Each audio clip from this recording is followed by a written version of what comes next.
I was at, you were around Jamaicans, Trinidadians, you was around Barbadians, you was around Guyanese, you was around, Bohemians, you was around Americans, people who were Asians. born in Bajans, like, like all, you was around so many different people. I said Barbadians, my fault, but Bajans, but so many different people around that I was able to pick up on all of these different cultures. So when I went to middle school, it was more in the heart of where I lived at. And where I went to public school, like the elementary school, was a little bit further. So when I get to middle school, I'm in a place where I'm just soaking up different energies. I'm just soaking up, not even soaking up energies. That sounds weird, but I'm just soaking up different cultures. And I'm like, Doesn't okay, sound who's weird, No, that? actually, actually. the soaking up It doesn't. energies That thing, I doesn't was sound like, weird at no, all. That's I did. exactly what I you were didn't even doing. think twice. Like honestly, I Yeah. personally fucks with your energy perception thing. I believe in the energy things. I believe we Yes, emit absolutely. energies. I'm heavy on the energy As I get more lifestyle as well. So like go ahead. cognizant and knowledgeable of the greater things in life, I feel like you can really detect energies you like and dislike, and you should trust that instinct in yourself, Mm-hmm. right?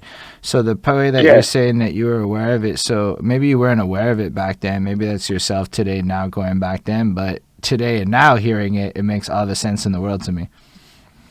yeah. Like I would hang with certain people, and being around them, I would pick up certain things, like either just mannerisms and just how they handle themselves. And like even to this day, like sometimes people, like, where I'm living at now in Bed-Stuy, and I grew up in Flatbush. When I speak to people, they address me as Dread. I'm like, "Yo, what?" But I did have a lot more hair and all that other shit. They address me as Dread, and it's because I picked up some of the accents hanging with these people. And it's just through osmosis that it would happen. And that would happen anyway. If you drop a 10-year-old kid or 5-year-old kid in the middle of Mexico, he's gonna have an accent. He might still speak English, but he's still gonna have a he's gonna learn a lot of different things. If you put him in Mm-hmm. Montreal, he's gonna have, hey, what's going on? What guy, better, different things. So I was gonna speak I French. do think that was integral.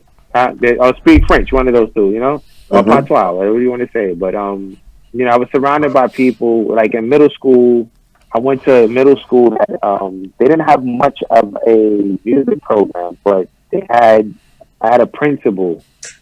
Her name was Sister Muhammad, and I went to Jackie Robinson. I think it was IS 390 or 320. So I think it was 320. Can't remember. And that's where I got my understanding of who I am as a black person in America, as a black man in America. I don't want to even say it like that. As a black man in America. And Sister Muhammad, she would walk around with, the garb on and everything, and she made sure that the kids that was in that school, they had the right teachers to teach them the right point of view to understand who they were as a human being in this world that we live in right now. That we're constantly talking, that not even constantly, but the one that we're talking about right now. And through that, I was able to, like, to this day, she would make us watch something like the Emmett Till story. She would make us watch like movies that about the white guy, the black guy, the Jewish guy who died in Mississippi. It's called Mississippi Burning. And as a young kid, it scared the fuck out of me. When I look back at, like, to this day, like when I watch Mississippi Burning, it just gives me something that makes me want to go out and do something wild to protect people, to make sure that it doesn't happen again. And she made sure I was conscious and aware of who I am as a person. And at that school, I learned who I am. That's where, like, I learned how to stand on my own too. I learned how to fight for myself. And we used to have, that's back in the days in middle school, was when we had Decepticons, we had TLR, where we had different little games. We had you know the the low lives. We had all these different people, and they were. I was young, still trying to, like, be down with those cats, but I was still young. I was too young, but they were robbing people, and they were doing all this other stuff. I was getting robbed at one point in time in middle school, and that's where I learned to say, you know what, nigga, I ain't never getting robbed again. I'm gonna fight back.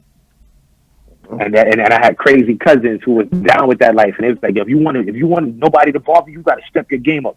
And I would step my game up, and I would learn how to do different things. So in middle school, I wasn't really, going back to your question, I really wasn't focused on music. I was trying to survive and not get robbed and get fucked up, and I was smart, and I was trying not to get labeled as a nerd, and I didn't want to get bothered by the people who was around me. So like, being back then, being a nerd wasn't cool. Back then, being like smart wasn't cool. So you had to teeter toddle in between either being a thug or either it was going to be a thug or you was going to be a nerd. I was able to walk that beautiful thin line because I had knowledge of who I was and I had the right people around me